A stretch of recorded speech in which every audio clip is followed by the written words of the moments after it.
E com a pandemia do novo coronavírus, uma avalanche de decretos judiciais acaba confundindo a cabeça da população. A gente viu isso no município de Ariquemes, aqui em Porto Velho. Estamos mostrando toda essa problemática aí durante o mês inteiro. Mas qual dos poderes compete aí definir novas regras ou manter as que estão em vigor? Vamos saber agora. A queda de braço dos decretos, tanto no estado quanto nos municípios, vem dando muito o que falar. Mas quem pode decidir sobre a quarentena dos brasileiros? O que pode abrir? O que deve ficar fechado? A justiça pode decidir? Especialistas em direito dão suas opiniões. Quem foi eleito para ser prefeito, governador ou presidente foram esses cidadãos, esses políticos. Se nós não gostarmos deles, substituímos eles na próxima eleição. Mas nós temos que respeitar. Eles são eleitos para cumprir o seu papel institucional enquanto prefeitos e fazerem o direito de escolha. Ou seja, é uma decisão de mérito administrativo do administrador público, do executivo. É lamentável que o judiciário tenha tentado entrar e praticamente querendo governar os municípios e os estados, e a gente viu no STF também o próprio Brasil.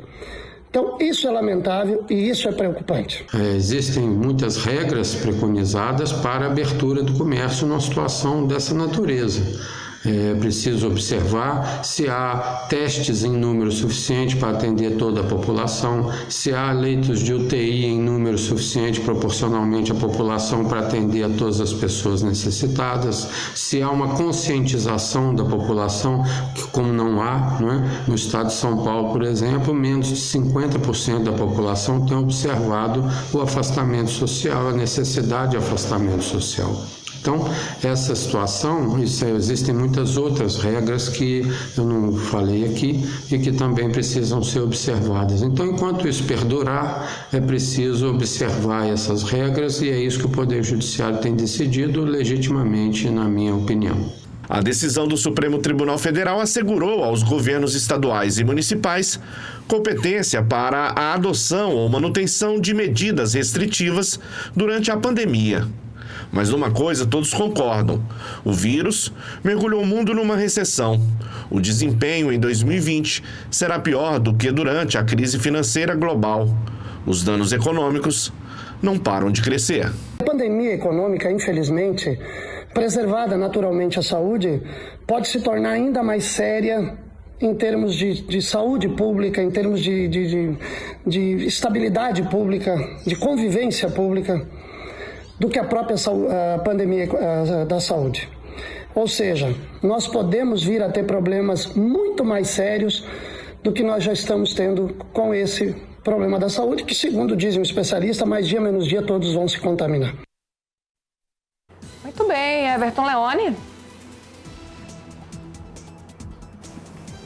É isso, Meire. Eu ouvi atentamente essas duas personalidades que nós temos aqui no nosso mundo jurídico. O doutor Fachin, que foi juiz e que hoje é um competente advogado que nós temos aqui no Estado. O doutor Walter Waltenberg, um desembargador em vias de se aposentar, ou em curso já sua aposentadoria, e que tem legitimidade para falar sobre tudo isso. É claro que nós temos correntes aqui no Brasil e não dá para dizer quem é que está certo. Não dá. Ninguém pode afirmar. A corrente que quer que abra a economia está errada, ou aqueles que querem que fique fechado do jeito que está errado. Não dá para afirmar isso. É preciso, quem sabe, a gente achar um equilíbrio para isso tudo. Eu sei, eu posso... E aí é tese, né? Tese vendo a história do que já aconteceu no mundo em outros tempos. Uma recessão ou uma depressão vai causar certamente muito mais dores aqui ao país do que só a questão do coronavírus. Agora, nós temos a coisa aliada a isso. Nós temos o coronavírus aliado à recessão. Então veja que bomba é essa que está explodindo nas mãos dos nossos governantes.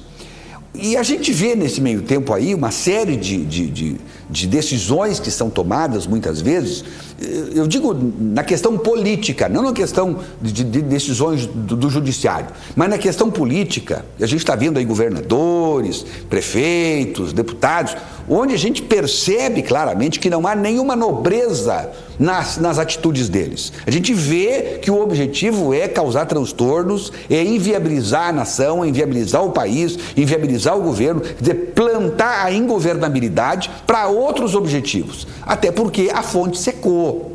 Né? Quando o cara diz, eu quero fazer um acordo, né? Nós temos que dialogar. Na verdade, dialogar é isso aqui, ó, né? Dialogar é isso aqui, é a grana. E acabou essa história. O país vive hoje um grande momento, um novo momento, melhor dizendo.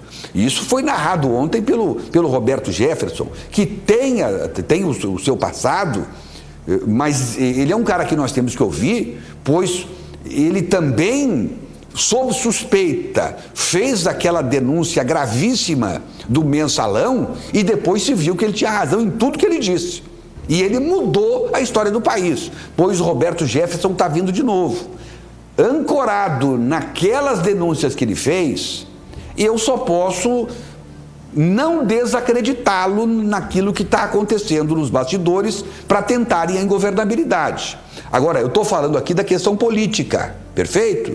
Quer dizer, quando a gente vê que não há nobreza nas partes. Agora, quanto ao judiciário, eu tenho certeza, e tenho mais do que isso, eu tenho convicção que o judiciário errando ou acertando nessas decisões, independente se ele está entrando na seara do executivo, que se está querendo governar no lugar dos prefeitos ou governadores, como se tem dito, mas há nobreza do judiciário, não há intenção de prejudicar quem quer que seja.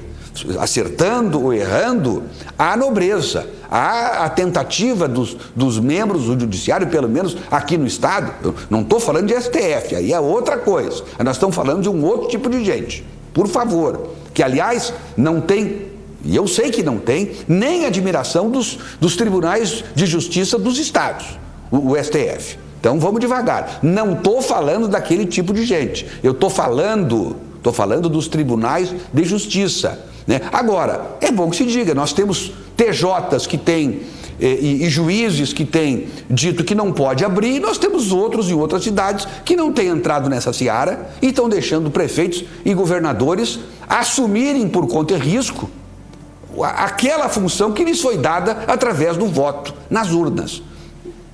O que eu quero dizer em tudo isso é que essa discussão vai continuar, mas com muita nobreza de parte a parte.